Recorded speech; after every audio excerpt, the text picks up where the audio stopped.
चंदा cassettes.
अच्छा भैया, ई कैसेट नेपाल के मधेसियों का आंदोलन भाग 2 बड़े भैया प्रकाश यादव मलदहिया के देख रेख में चंदा कैसेट के सौजन्य से भेज रहल बनी।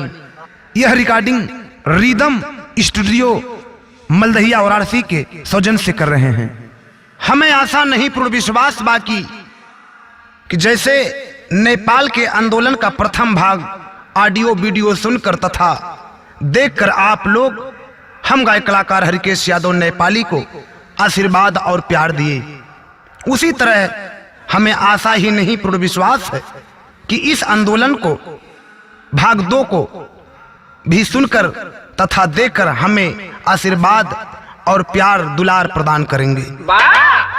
आए भैया मास्टर सुशील भैया, तनी भूमिका के लाइन में आ जा, तनी उठा के आ जा।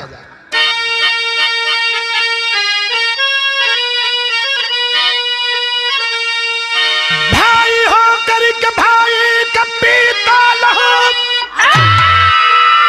जुर्म में कब तक डुबकी लगाएगा तू,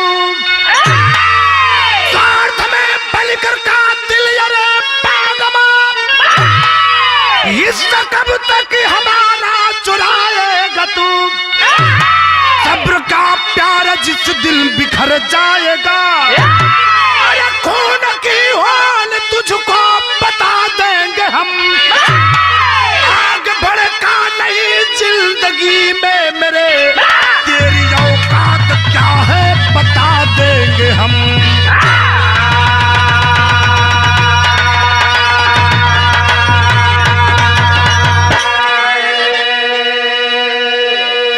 आए भैया, राम नरेश उच्च माध्यमिक विद्यालय में एकत्रित 5000 मधेसियों के बीच माननीय महेंद्र यादव और रामू यादव, विद्या यादव और हमारे चाचा श्री शंभू यादव जी मधेसियों के बीच मधेसियों को साथ साथ ललकारते हुए अब्दुल रज्जाक से और जनता के सहयोग पाकर के एक आवाज दिए। वह आवाज क्या है? एक गजल लगल सुशील भैया, और गजल का नाम, फिल्म का नाम उमराव जान। आजा बाबू।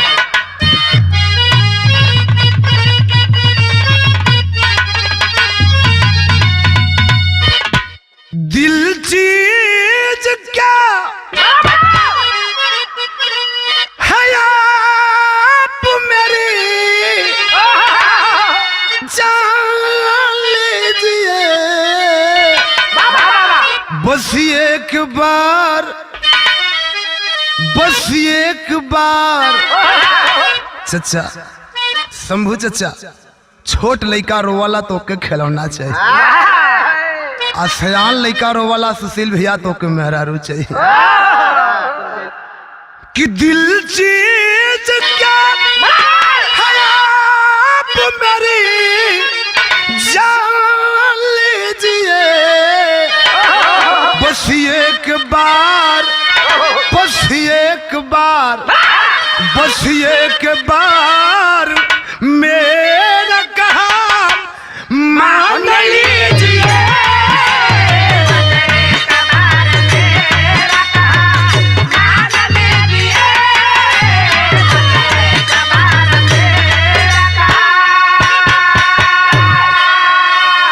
लेकिन नौजवानों के पास यह मैं अपना मैसेज और संदेश भेज रहा हूं। जीना है तो मरना सीखो। क्या संदेश है? कबीर जी बड़ी मार के एक लाइन लिख लन। बाबू आजा। मधेसिया की ताकत को अरे अब तू हिला के दे, क्रांति भरे तूफान को, अरे क्रांति भरे तूफान को पंजा मिला के दे।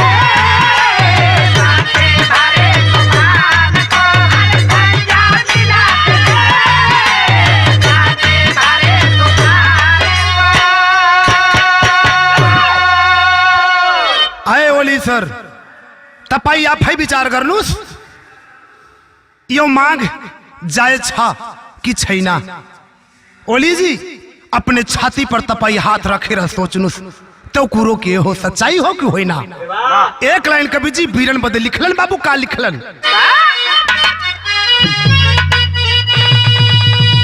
जीतेगा कौन जंग में, अरे बाजी लगा के दे, अरे क्रांति भरे तूफान को, अरे क्रांति भरे तूफान को पंजा मिला के दे।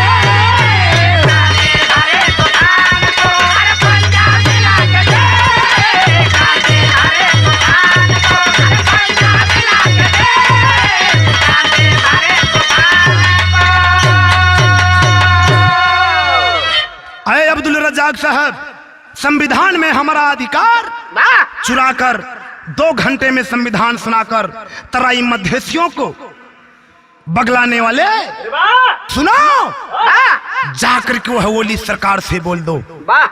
क्या बोल दो बाबू? यही से कहानी की शुरुआत भइल। आजा।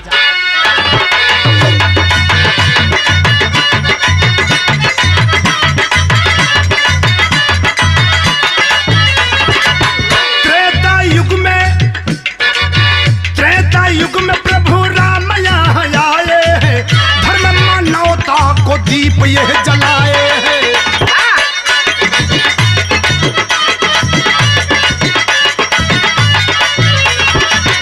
काठमांडू में पशुपतिनाथ पूजे जाते हैं, बुद्ध का नगरी जहाँ मानव शांति पाते हैं।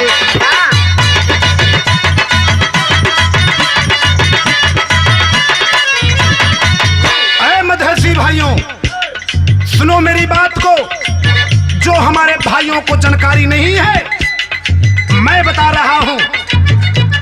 कहते हैं ये सब मधेसी हिंदुस्तानी है, कदाप नहीं, कदाप नहीं। ये कलयुग की बात छोड़ दीजिए, द्वापर की बात छोड़ दीजिए, त्रेता की बात लाइए। यही मधेश के अंतर्गत जनकपुर जिला पड़ता है, जहां पर माता सीता का बचपन बीता था। हीरा चचा, जहां पर माता सीता का बचपन बीता था और मर्यादा पुरुषोत्तम राम धनुष को तोड़ करके सीता जी से विवाह करके लेके आए। क्या वो मधेसी नहीं थे? हमारे रूपंदेही जिला के सटीक जिला कपिलवस्तु पड़ता है, जहां पर गौतम बुद्ध का जन्म स्थल था। 25 वर्ष की पहले की बात है। क्या वो मधेसी नहीं थे? और बात करते हैं बड़ी बड़ी कि ये सब हिंदुस्तानी है। जरा दिल पर हाथ रखकर सोचो। बतावल गए बाबू, सगा भाई को समता मूलक से तू दूर किया, सगा भाई को समता मूलक से तू दूर किया, बहाकर खून आंदोलन पर मजबूर किया।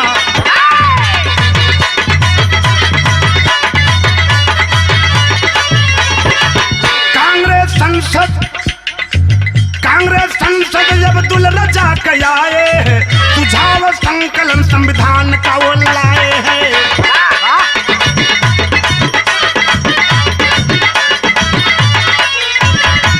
विरोध में जनता के जिगर में नाकाम जचा, संसद वापस जाओ फिर में कोहराम मचा।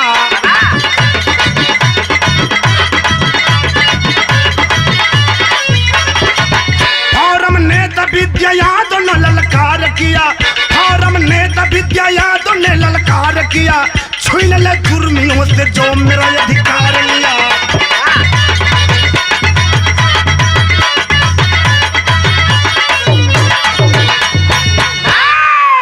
अरे भैया बात के समझ ले, रूपंदेही जिला क्षेत्र नंबर 1 के नेपाली कांग्रेस के सांसद अब्दुल रज़ाक जी जिस समय संविधान समझौता का मसौदा लेकर के धगधई में आते हैं, संविधान में बारी का अधिकार न पाकर कर तराई मधेसियों की जनता में एक आक्रामक उबाल सा उमड़ता है और सभा के नेतृत्व कर रहे हैं हमारे बड़े भाई महेंद्र यादव जी और रामू यादव जी, हमारे चचा श्री शंभू यादव जी और विद्या यादव जी। मधेसियों जनता के बीच में जनता के साथ साथ ललकार करके एक आवाज दी अब्दुल रज़ाक साहब की। क्या आवाज दिए बाबू? गीत की लाइन बदल गई।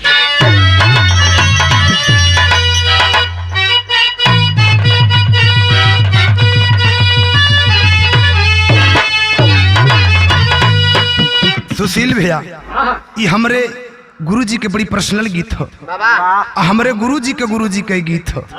कौन गीत बाबू?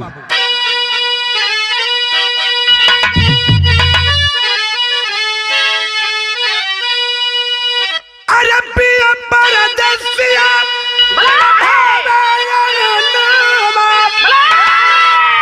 अरबिया बनल बात से जारिया हमारी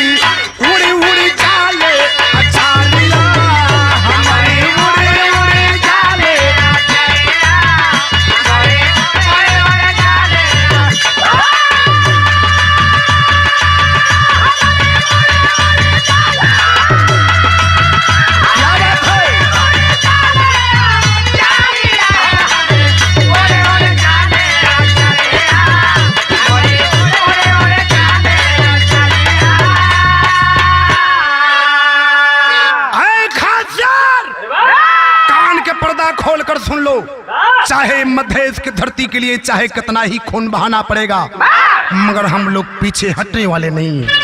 आखिर क्यों, कारण क्या है बाबू? आओ।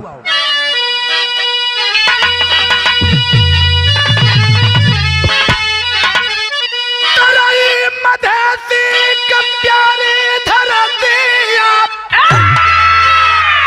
अरे मांगल जा कुर्बानिया कर जा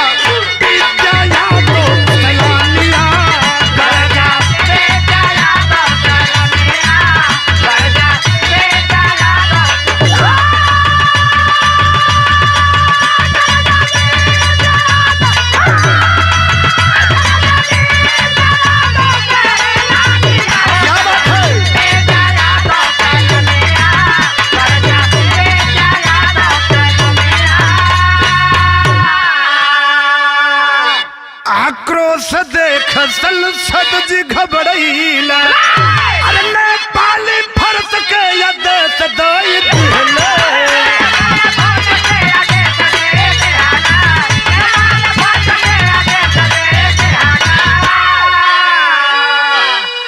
कुरुक्षेत्र बनल धक धक चरहावा, अरे खुल सारा भइल जमीनिया कर जा विद्या यादव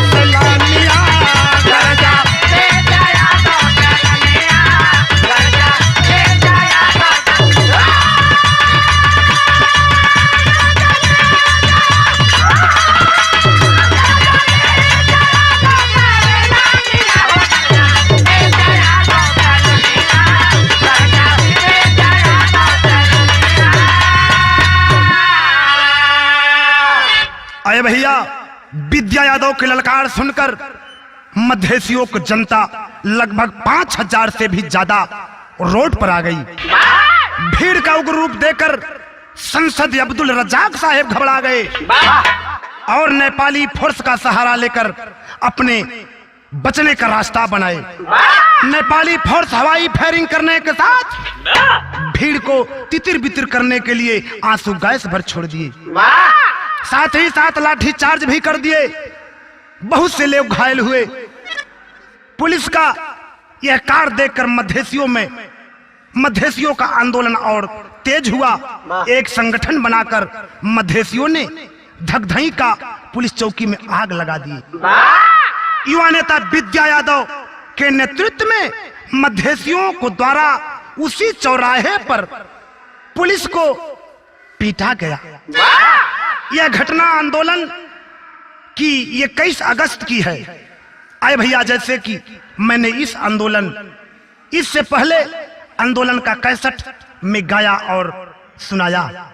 भैरहवा से लगभग 25,000 आंदोलनकारी सनौली बॉर्डर भंता रोकने के लिए पहुंचे और भीड़ में भगदड़ मच गई, जिसमें नेपाली पुलिस के मारने से 3 जवान शहीद हो गए तथा संदीप यादव के साथ बहुत लोग घायल हुए, जिसमें रमेश्वर पासी शहीद हुआ। बहुत ही गरीब परिवार का था।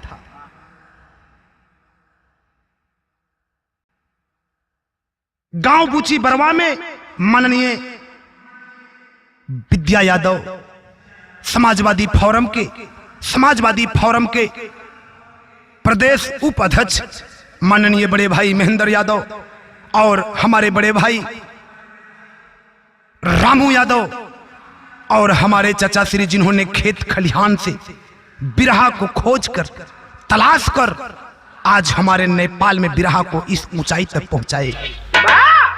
आज इस समय हमारे इस साथ भी बैठे हैं हमारे चाचा श्री शंभू यादव जी, इस समय साथ में ही बैठे हैं। जरा मैं आपसे परिचय करा दूं, जो उनकी बहुत काफी प्यार दुलार बिरहा में सहयोग रहल और क्रांतिकारी के नौजवान में आज भी आगे पढ़ हो। 11,055 रुपया से स्वागत किए हमारे चाचा जी। चाचा के चरणों में कोट कोट प्रणाम। मान साथी सथा योगन मन है।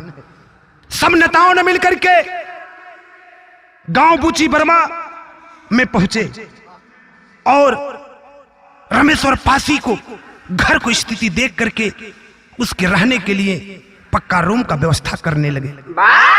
आए भैया, ये सब नेताओं ने रमेश्वर पासी की घर की स्थिति देख करके, उस विधवा की स्थिति देख करके रहने के लिए एक घर की पक्का रूम की अपने दिल में अंदर सोच रहे थे। तबले जिसमें दरवाजे पर पहुंचे, तबले देखे आज ये सब नेताओं ने एक आवाज दी। वह आवाज क्या है बाबू? अरे जीने से मरना बेहतर है, जीने से मरना बेहतर है, जिसका कोई इतिहास नहीं। वीरों की वीरता रुकावट कर सकता कोई नाश नहीं। कुर्बानी देख तीनों की तो मधेसी घबराए हैं। गम के आंसू में डूबा परिवार जहां पर पाए हैं। पति रमेश्वर पासी की शहीद हो जाने के बाद उनकी पत्नी टूटी झोपड़ी में कुंवारी 4 बेटियों के साथ जिंदगी बिता रही है। मधेसी नेता जैसे ही उसके द्वार पर पहुंचते हैं, वह विधवा झोपड़ी से बाहर निकल करके दोनों हाथ जोड़ करके रोती हुई माननीय विद्या यादव, महेंद्र यादव, रामू और यादव और हमारे चाचा श्री शंभू यादव से हाथ जोड़ करके आंख में आंसू का सैलाब लेकर के एक आवाज दलस। का दलस बाबू? आजा।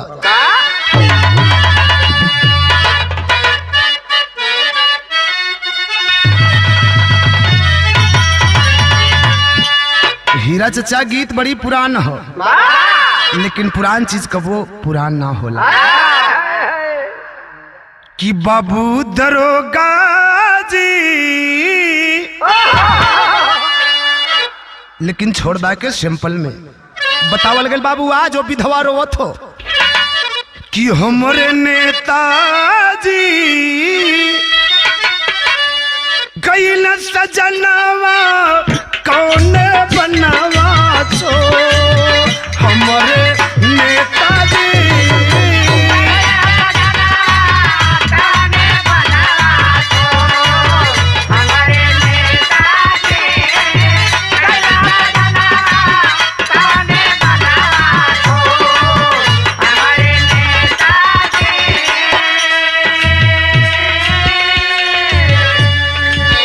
दरवाजे पर खड़ा है।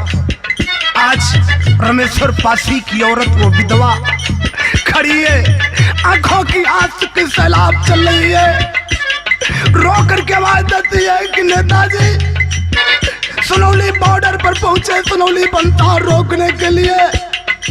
आज तलक हमार सैया ना एलन आखिर ई नाय बीच धार से के किनारे लगाई। इतने ना हमरे सिर पर एगो अजीब बोझा है। बोझा कहा है मंदर चा चर चर बिटियन क्या बोझा ढोले नाई ढोवा। आज समय बनल बकातिल दुखवा नहीं तहा तक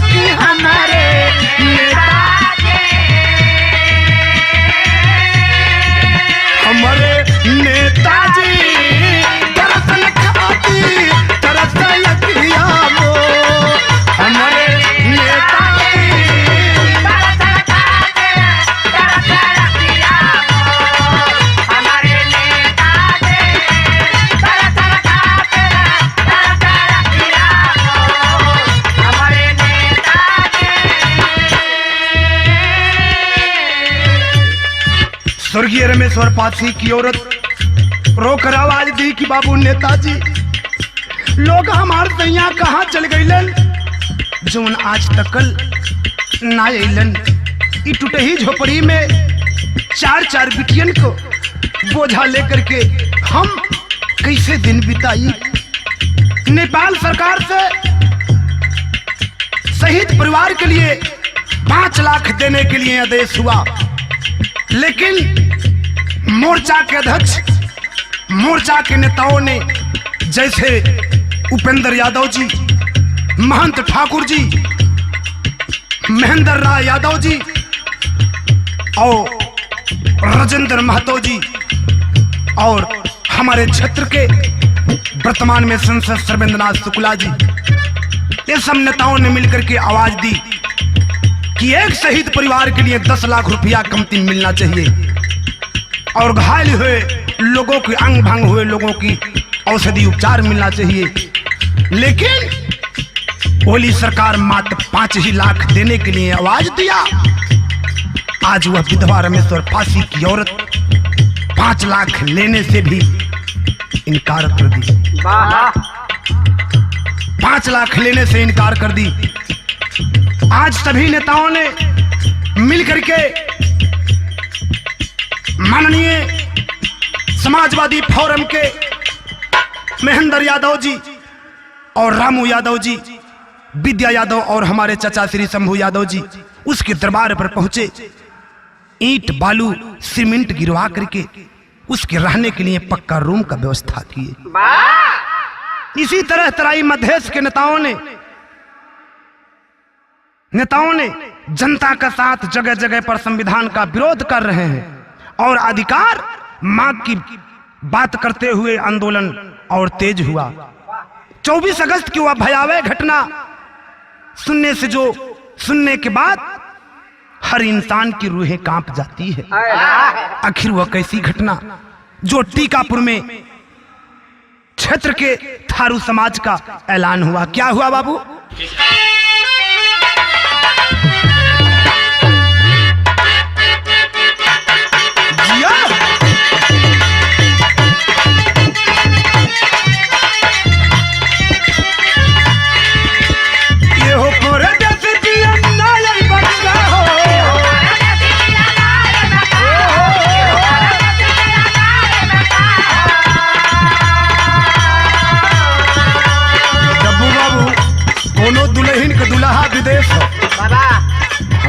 नेपाल में, दुबई, मलेशिया, सऊदी जाए बदे कुछ तनी राहत मिलाला। कोनो दुल्हन के दुल्हा विदेश ह, दुल्हन मोबाइल पर फोन कैले ह, ओठों में ओठलाली, आंखों में काजल लगा के बात करत ह। अब बात में करत करत करत इतना बात बढ़ गल ह, दिल के बात बता ना पावत है। का बतौला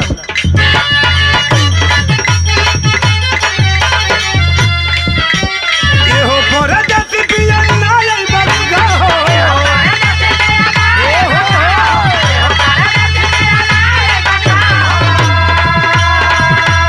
असो करे जे छछला जे बका हो।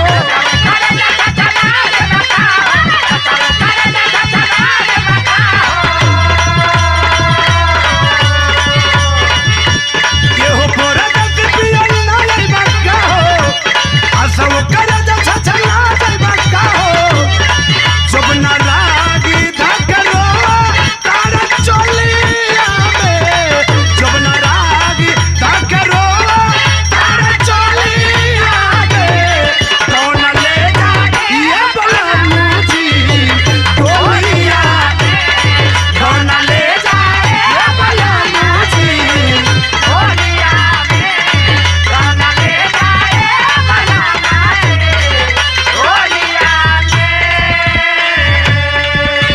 गौर करेंगे बिरहा प्रेमियों। आज टीकापुर में जब आंदोलन हुआ, आखिर वो आंदोलन क्या है? टीकापुर का थारू समाज गरमैले,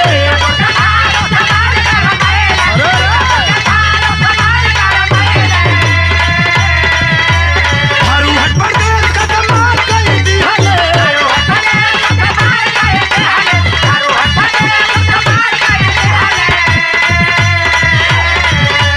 टीकापुर का थारू समाज गरमैले, थारू हट प्रदेश का समाज कई दिहले। अखन पाँच धकरो के भाई मनावा हो, अखन पाँच धकरो के भाई मनावा हो। पूरा होवे नहीं देबे हम सपनावा हो, पूरा होवे नहीं देबे हम सपनावा हो, पूरा होवे नहीं देबे हम सपनावा हो। जगह जगह विरोध करते हुए संविधान को थारू समाज अतबले हुआ क्या बाबू बतावल गए।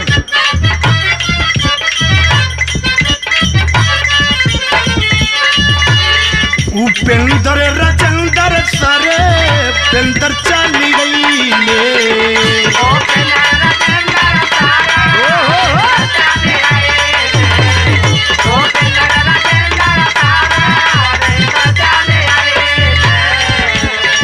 थारूवल के दिल में जो से ऊर्जा भरी गई।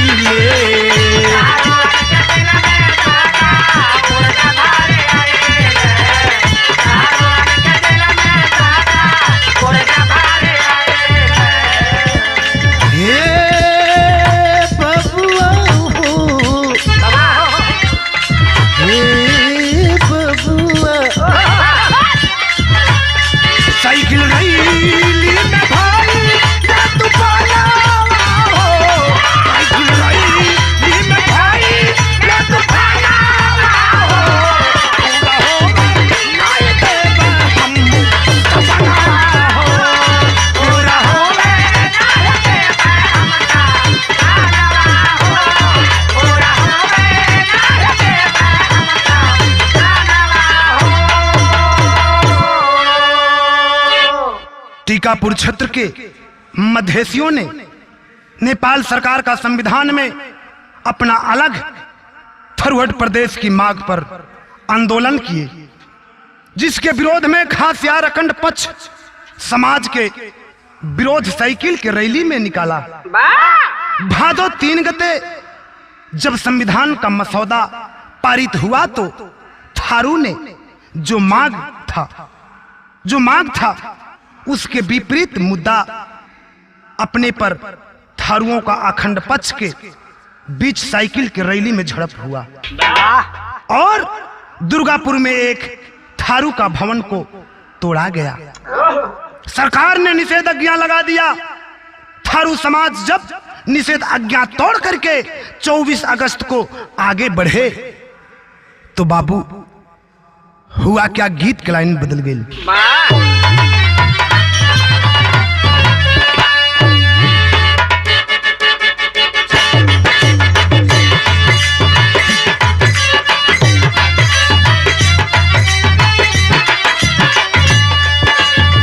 बड़ी बढ़िया गीत हमार बड़ भाई सुशील भैया इशारा कैलन। कोनो लड़की और लड़का में प्रेम हो, मतलब लड़की टोपी रहल, लड़की टोपी को छोड़ी पियो, लड़का धोती का छोरा रहल, मतलब लड़की नेपाली रहल महेंद्र चचा और लड़का मोहम्मदी मधेसी रहल। मोबाइल जब दोनों बात होखे लगे, लड़की बोले तपाई को हाल के छा, लड़का बोला के छा ठीक है बा, लड़की बोला तपाई माँ सीता कूरा करनो सुना मेरे आँख मन्नी दे पनी छैना। लड़का कला सो का बोलल बाबू, लड़की बताओ था लड़का से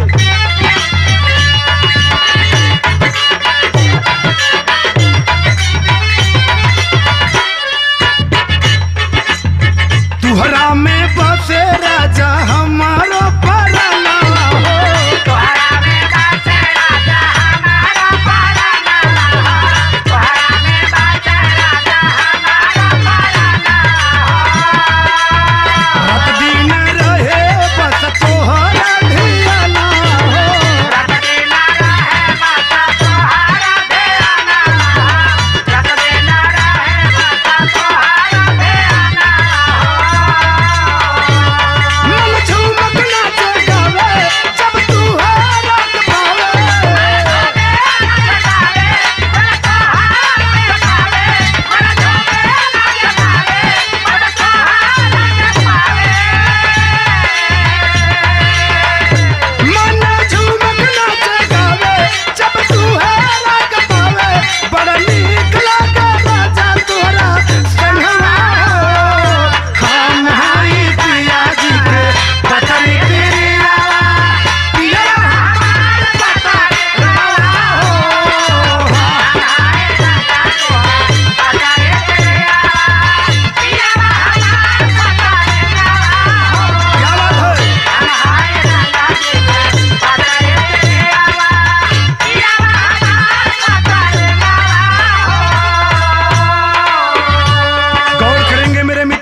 टीकापुर की घटना कौन दिन कौन समय था। 24 अगस्त वाला रहल सुबह दिन,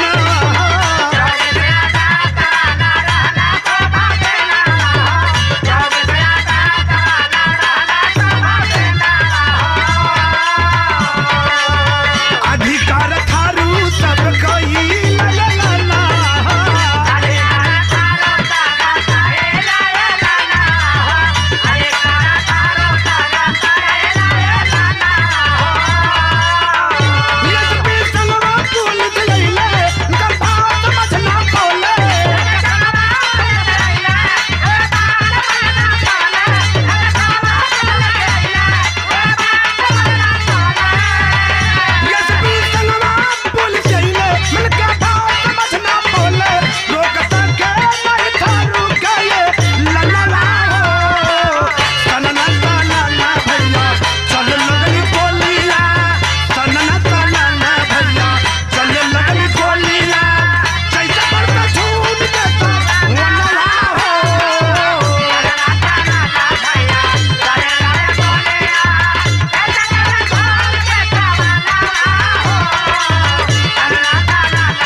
भैया 24 अगस्त की यह बात है। एसपी के साथ 7 पुलिस पहुंचे। लेकिन देखें बाबू, भैल का अंतरा में आओ।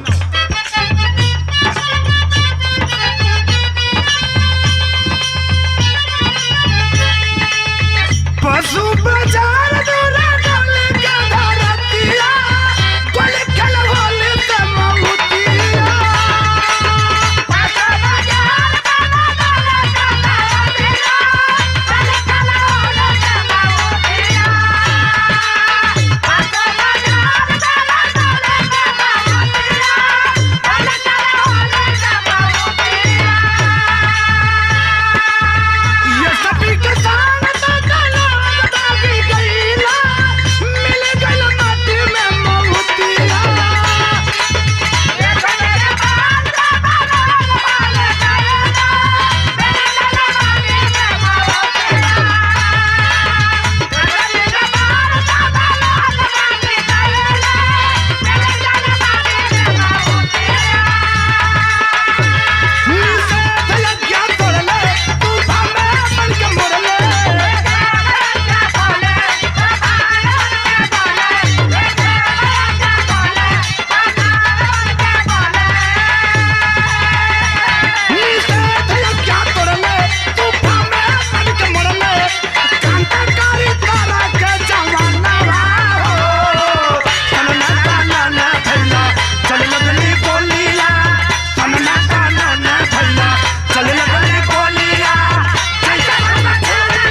भैया, जैसा ही थारू समाज के हजारों हजार की संख्या में करपू का परिवहन ना करते हुए आगे बढ़े, नेपाल सरकार का बोर्ड झंडा उखाड़ करके अपना थरुहट प्रदेश का झंडा लगाना शुरू कर दिए।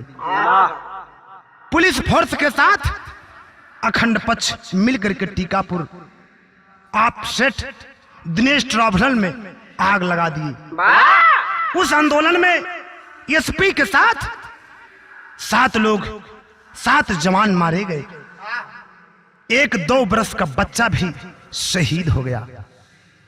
नेपाल सरकार आक्रोश में आकर के टीकापुर में दंगा क्षेत्र घोषित करते हुए निषेध आज्ञा लगाकर उन थारुओं के झोपड़ी में लूटपाट तथा आग लगाना शुरू कर दिया। वाह वाह रे नेपाल सरकार, यही देश का रक्षक है। मैं कहना नहीं चाहता मेरे मित्रों, लेकिन बड़े दुख के साथ मुझे कहना पड़ता है कि यही देश का रक्षक है, लेकिन आज देश के भक्षक का काम कर रहे हैं। लेकिन देखें बाबू, आग लगाना शुरू कर दिए और थारुओं को झोपड़ी में लूटपाट करके आग लगाना शुरू कर दिए। प्रशासन के साथ साथ खासियार अखंड पक्ष समाज का भी थे। तो बाबू हुआ क्या, लाइन बदल गई।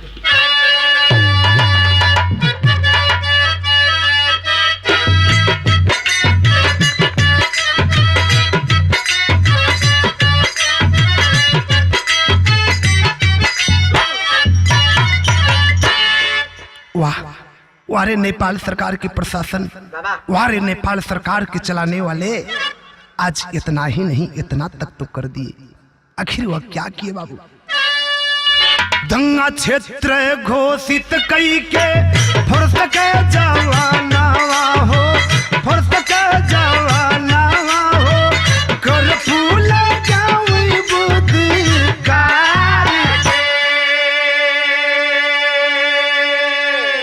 बन के लूटेरा लूटे लगल का जनवा बाबू, लगल का जनवा बाबू, पुलिसन के साथ का दिया। टीकापुर क्षेत्र भैलयस मासनवा भैया, भैलयस मासनवा बाबू, अगिया लगावई जुर्मे ढार। भागी भागी छुपी छुपी जनवा बचावे सबही, जनवा बचावे सबही, भइल बातू ताकल सरकार। टीकापुर में थारू का लोग हर दुकान खोज खोज करके लूटना तथा आग लगाना शुरू कर दिए। प्रमाण मिलता है 100 से ज्यादा थारुओं के मकान में 100 से ज्यादा थारुओं को मकान जला दिया गया। जो मिला उसे पीटते हुए जेल में डाल दिया गया। लोग भाग भाग करके बाहर जा करके अपना जीवन बिताने लगे। इतना ही नहीं मेरे मित्रों, मैं कोई काल्पनिक बात नहीं बता रहा हूं, यह प्रमाण है, रिपोर्ट है। इतना ही नहीं, स्त्रियों को गहना भी लूट लिया गया और उन पर जुर्म ढहाने लगे। इतना ही नहीं, बल्कि उसकी इज्जत के साथ यह गद्दार दुशासन बनकर खिलवाड़ भी करती। आज वो महिला, वह स्त्री बेचारी यबला खेत में, मक्के के खेत में पेड़ के आड़े जाकर के अपने आबरू को बचाने की प्रयास कर रही बाबू। लेकिन वही के नौजवान और मध्यस्थी में से ऐसे ही तमाम जनता, तमाम नेता आवाज दिए कि अय सरकार ओली, अय खासियत, तुम्हारे कर्पूर लगाने से हम डरेंगे नहीं। तुम्हारे पास गोलियां हैं तो हमारे पास सीना है। चला गोलियां देख लिया जाएगा तुम्हारे बंदूक में कितना गोलियां हैं।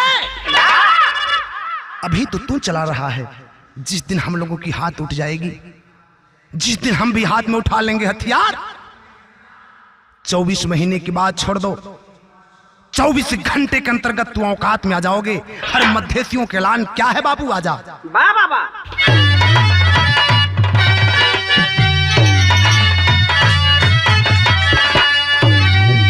अरे राम मंगनवा जबले पूरा ना होई, तराई मध्यस्थिन के चली है आंदोलन।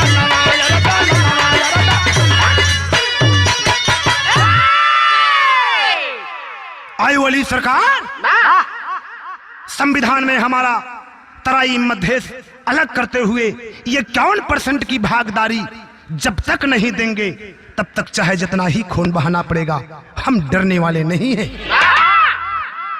फौलाद के छाती पर जितना, एक एक लाइन गौर कीजिएगा किसका मतलब क्या होता है। फौलाद के छाती पर जितना 16 बरसाएगा, बांध सब्र का टूटा जिस दिन चूर चूर हो जाएगा। समता मूलक दे दीप जलाकर, समता मूलक दीप जलाकर खूने से न लाल करो, पावन धरती मां का याचल खूनों से न लाल करो। समता मूलक दीप जलाकर, समता मूलक दीप जलाकर संविधान में ख्याल करो, पावन धरती मां का लाचा आंचल खूनों से ना लाल करो। आए विरह प्रेमियों, मैं एक बात सच्चाई बता देना चाहता हूं। मैं अपने मध्यस्थी भाई और बहनों से मैसेज देना चाहता हूं। मध्यस्थियों के ऊपर अत्याचार क्या है, कैसी अत्याचार है, आप और हम शायद उतनी गहराई नहीं समझ पाएंगे। अत्याचार कैसे हो रहा है, बेटियों के साथ, माँ के साथ, बहनों के साथ अत्याचार कैसे हो रहा है, नौजवानों भाइयों के साथ कैसी अत्याचार हो रहा है। जीने का मतलब क्या होता है। लोग कहते हैं शहीद हो गया। अय नेपाल सरकार, शहीद का अर्थ क्या होता है। जिसकी भरी जवानी में बीबी विधवा हो गई, जरा उससे तो पूछो। जिसका नौजवान बेटा शहीद हो गया, जरा उससे तो पूछो। जिसका गोद सुना हो गया, जरा उससे तो पूछो शहीद का अर्थ क्या होता है। जीने का मतलब क्या होता है, जीने का मतलब क्या होता है, टीकापुर जाकर देखो। दुख में चीमन है जिनका फूल जरा बरसा कर देखो। इस आंदोलन में थारुओं के नेताओं, हमारे यहाँ जो ज्यादा धनवान होते हैं उनको बड़घर कहते हैं, सभी फरार हो गए। सुंदरलाल कठारिया, मनुआ, राजकुमार कठारिया, धीर नारायण चौधरी आदि ऐसे बहुत लोग भाग करके, मार करके, ऐसे बहुत लोगों को मार करके हॉस्पिटल में डाल दिया गया। यह प्रशासन वालों ने डाल दिए। मुलाकात करने वालों को भी, जो मुलाकात करने के लिए जाते हैं उनको भी मार करके जेल में डाल देते हैं। और लक्ष्मण थारू, यह मेरे आंखों के सामने ही घटना घटा है। हम भी उस समय बनगाई चौराहे पर थे। लक्ष्मण थारू को पकड़ करके, मार करके काठमांडू केंद्रीय जेल में डाल दिए। धीरीराम चौधरी के साथ शिक्षक को भी पीट कर बंद कर दिए। टीकापुर के आंदोलन में पकड़ी गई एक सीता देवी थारू, जिसका पूरा परिवार प्रशासन द्वारा मारकर और उस बेचारी को, विधवा को पकड़ करके जेल में डाल दिया गया। वाह वाह रे भगवान, तू कहां सूत गए। और जो मिला, जो मिलने के लिए सीता से जाते हैं, सीता आंख में आंसू लेकर के, भीगी भीगी आंखों के आंसू के सैलाब लेकर के हाथ जोड़ के कहती है, क्या कहती है बाबू आजा।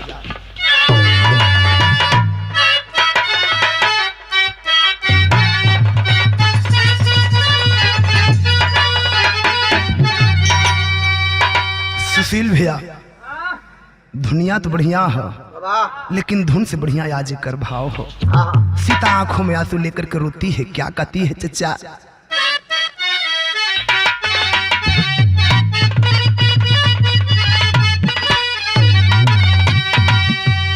रोती हुई सीता यही तो कही सब लोगों से कि कहले सजनवा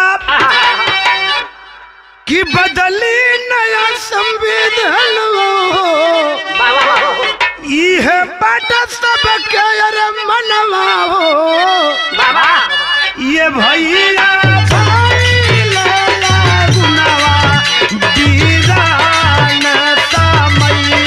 हमारी बिगड़ियन गाली हो।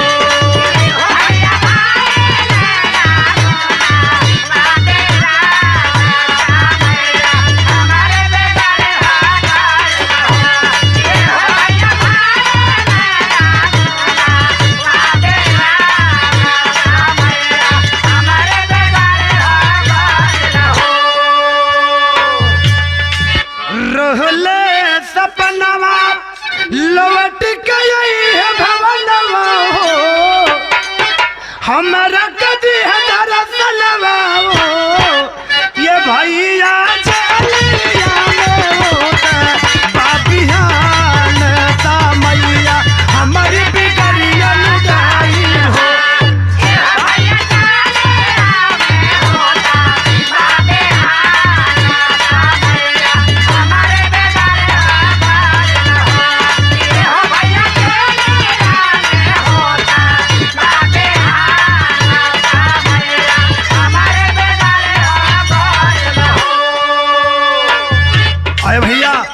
टीकापुर की धरती आज वीरान पड़ी हुई है। पुलिस वाले सद्भाव के बहाने जाते हैं और थारुओं को पकड़ करके जेल में डाल देते हैं। आज भाग भाग करके, छिप छिप करके अपना जान बचा रहे हैं बाबू। पापट के लाइन में बतावल गेला जा।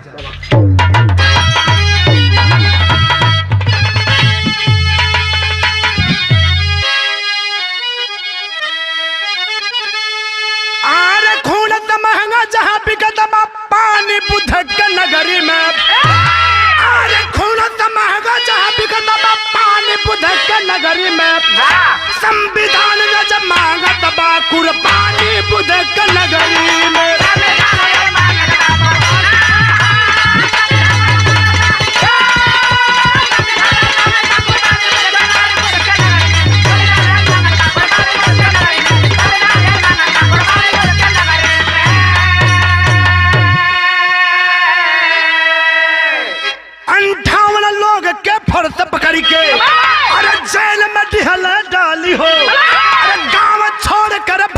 कितने अरे आफत में पड़ली नारी हो, अरे लूट लिया सम्मान आज खलका में बुध के नगरी में, संविधान आज मांगत बा कुर्बानी बुध के नगरी में।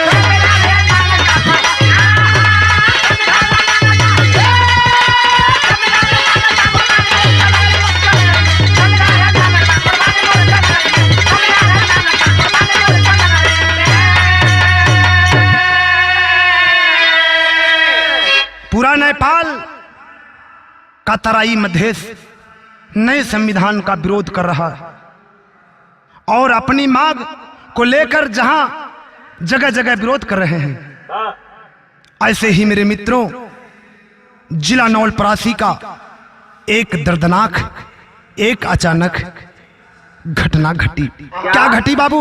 अल्लाह कलें ना जा।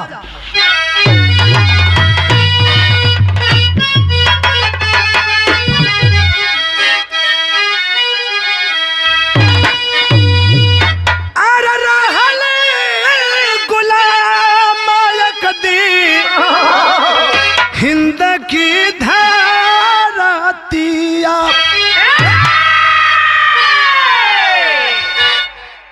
कि हर राम बिरमन के खूनवा से कैलिया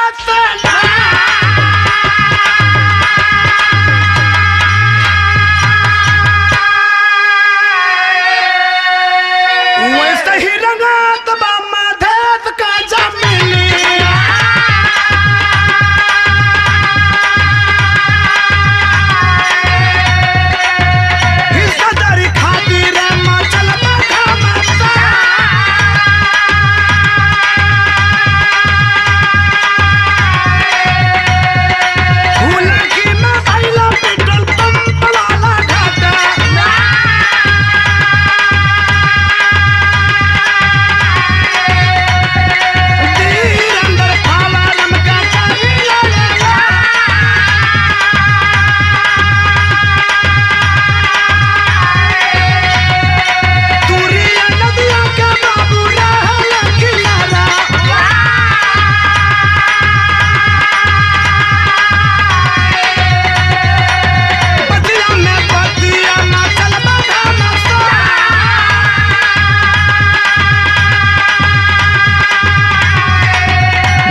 बिथरी कांड के 2 दिन के पहले बाल गोविंद पेट्रोल पंप पर तुरिया नदी के कुछ लोग में तुरिया नदी के किनारे कुछ लोग से झड़प हुआ और 10,000 आंदोलनकारियों के बीच मुखभेड़ होने से एक बालक पेट्रोल लेकर जा रहा था। उस बालक का पेट्रोल छीन करके वही पेट्रोल को जला दिया गया, जिसमें कोहराम मच गया। तो हुआ क्या बाबू? सदर में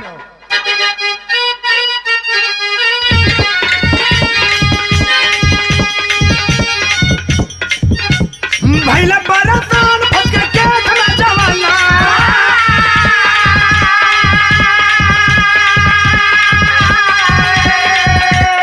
जैसे दूरी के साथ खाता क्यों खुलवा,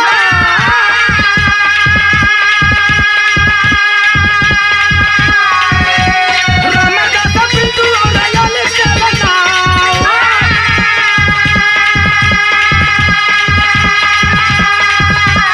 राजा का प्रभु पराधी बजी लचा,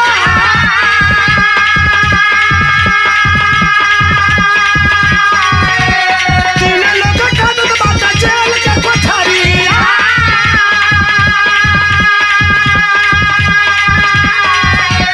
अपन ही अपन भाई लगा जा,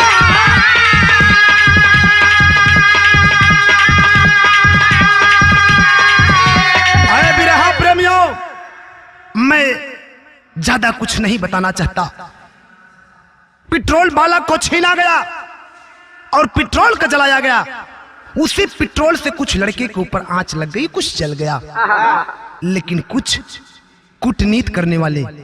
मैं एक बात बता देना चाहता हूं मेरे मित्रों, आए मेरे मधेसी समाज, वो दो गलवा वहरे ना हुआ महेंद्र भैया, कुछ यूं मधेसियों में हूं। आज अन्यास बेवजह बेगुनाह ये सब लड़कों को फंसाया गया। व्यास चौधरी, दुर्गेश यादव, शिव कुमार, रामदास, पिंटू अली शेरनाऊ, राजेश, प्रभु प्रदीप, ऐसे ऐसे लोगों को, निर्दोष आदमियों को फंसाया गया। लेकिन ऐसा तो नहीं होना चाहिए, लेकिन ठीक है, बताया गया बाबू आज आल्हा में।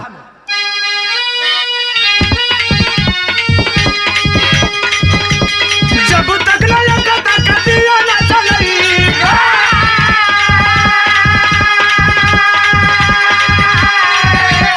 संविधान में कबहू न पैबा धक्का,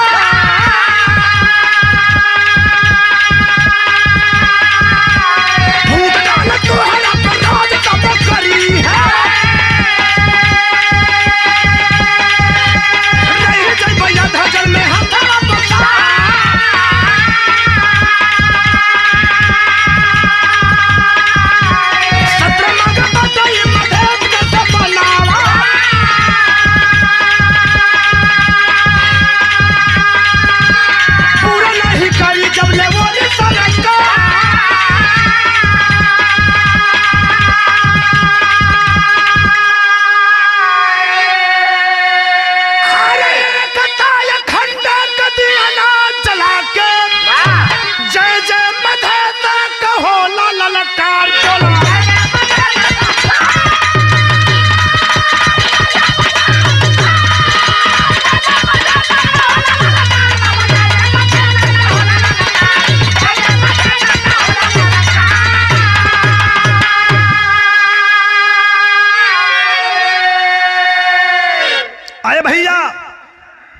जैसा कि पहले ही कैसेट में आंदोलन के तहत 17 माघ मधेसियों का नए संविधान लागू करने की है। इसके लिए जितना ही खून बहाना पड़ेगा, मधेसी तैयार हैं। तुम्हारे पास गोलियां है तो हम सब मधेसियों के पास सेना है, हम लोग डरने वाले नहीं हैं। हम लोगों की वादा है, कसम है, जब तक ऐ नेपाल सरकार, जब तक मधेसियों को उचित मांग नहीं पूरा करोगे, तब तक चाहे जितना ही खून बहाना पड़ेगा, हम लोग बहेंगे, डरने वाले नहीं हैं। लेकिन अपने मधेसी भाई बहनों से एक बात हम गायक कलाकार हरिकेश यादव बता देना चाहता हूं, एक जरूरी समझौता। क्या है बाबू, आ जाए।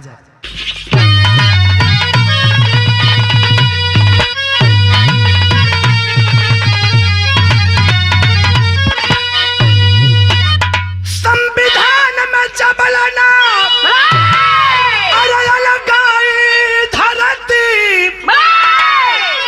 तबल मधेसी के खून से सिंचाई धारा,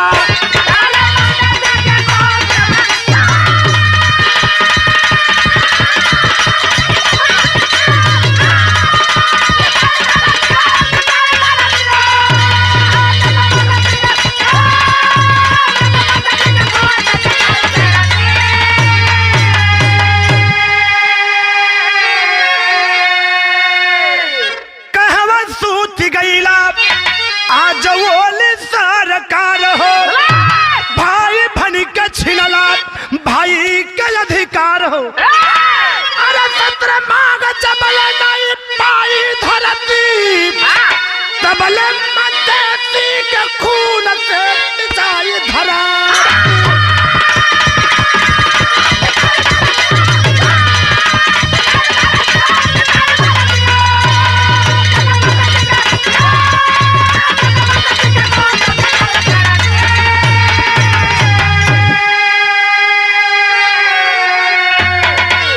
आज यह रिकॉर्डिंग तक इतना प्रमाण मिला।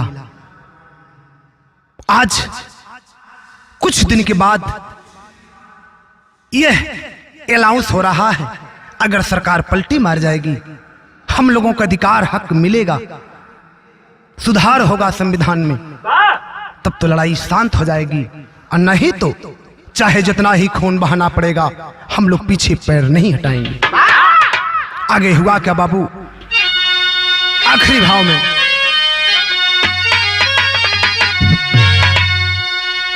कि गुरु बिहारी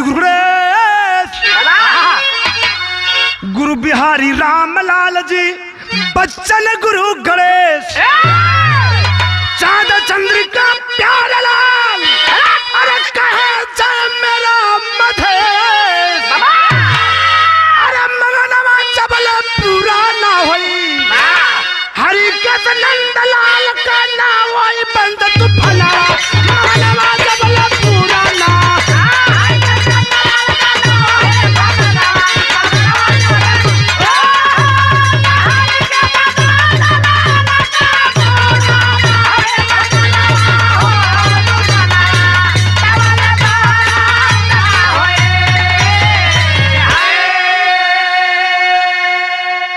हमारा मोबाइल नंबर 84 180 77 533।